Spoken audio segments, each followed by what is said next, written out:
Ba't hindi kayo maniniwala na puwede lang talaga ito na lutuin sa ating kasirola? Oo, mas maganda pa nga itong lutuin sa kasirola na walang tubig kaysa oven natin. Na-try ko na kasi itong niluto ko sa aking electric oven pero hindi ganito yung outcome niya. Pangit, dry yung ibabaw na basta pangit yung outcome sa electric oven. Kaya mas maganda pa na sa improvised oven ko na lang ito lutuin. Ay subukan ninyo itong gawin para maniwala na kayo at ito na yung mga ingredients natin. At dahil gagamit tayo ngayon ng rice flour, kaya gawa natin ito ng tansong para sigurado tayo na malambot yung ating mga bibingka. So dito yung 3/4 cup natin na rice flour, lagyan natin ng 2 cups na tubig at ito'y lutuin.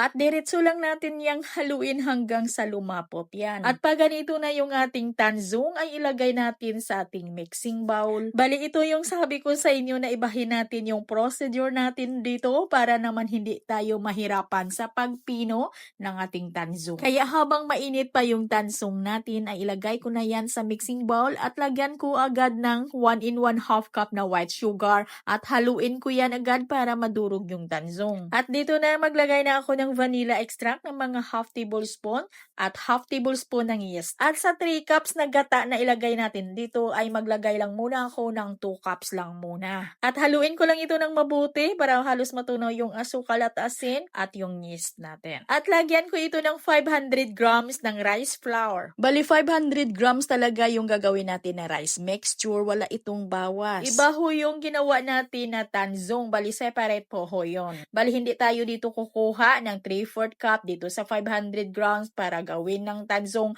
kundi separate ho yun. Kasi sa mga previous upload natin dito sa paggawa ng bibingka natin na ito ay meron ho nagtanong kung ano ba, magbawas ba dito ng 3/4 cup sa 500 grams para gawin ng tanzong, ay hindi ga, iba ho yun. Bali 500 grams talaga yung gawin nating mixture at yung kabuuan na magamit natin ng rice flour is 500 grams at 3/4 cup. Oo, ganun na yun. At pag ito'y halong-halo na halos mapino na ito, ay ilagay ko na yung daras natin na 1 cup na gata. Bali 3 cups na lahat na gata yung nalagay natin. Sa ganito kasing proseso mga palangga, ay mapadali lang nating mapapino yung tanzong. At madali ding matunaw yung yeast. So dito maliban sa yeast ay naglagay ako ng 2 tablespoon na baking powder. At haluin lang ito ng mabuti at i-rest muna. Bali i-rest ko muna ito ng mga 30 to 40 minutes. At sa hulmahan ay gumamit ako ng medium sizes na leche flan molder at ito ilagyan ng dahon ng saging. Pwedeng ibahin niyo yung hulmahan ninyo ha. Pwedeng gagamit ng mga puto molder kasi pwede din itong i-steamer. At ito na pagkalipas ng 40 minutes ay nagbubbles na yung mixture ko.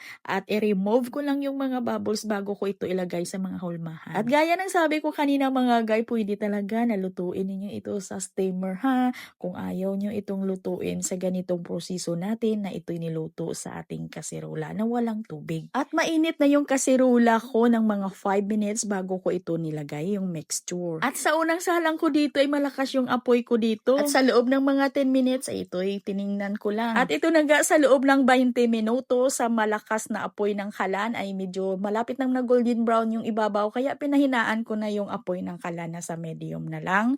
At ito'y takpan ko ulit at hintayin ko itong tuluyan ng mag golden brown yung ibabaw. At saktong pagka golden brown lang yung ibabaw para hindi din masunog yung ilalim. Ay tansyahin lang natin. At yung natira na mixture bago naman ilagay sa hulmahan ay i-remove naman ulit yung mga bubbles. Haluin naman ulit. At sa recipe natin na ito ay nakagawa ako ng 10 piraso na ang gamit natin ay medium sizes na leche flan molder. Ayan mga ga, yun ang sabi ko na mas mabuti pa na ito'y lutuin natin sa mga improvised oven kaysa electric oven natin. At kung gagawa kayo dito ng marami ay dublihin nyo lang yung mga ingredients natin. Pero mas maganda na malaki na yung lutuan ninyo pag gagawa kayo dito ng marami. At yung recipe natin ngayon ha ay saktong tamis lang to para sa akin. At remember, ang masarap na bibingka ay kailangan ay maraming gata. Pwedeng gagamit ng Coco Mama na fresh na gata. At yun lang at bye-bye!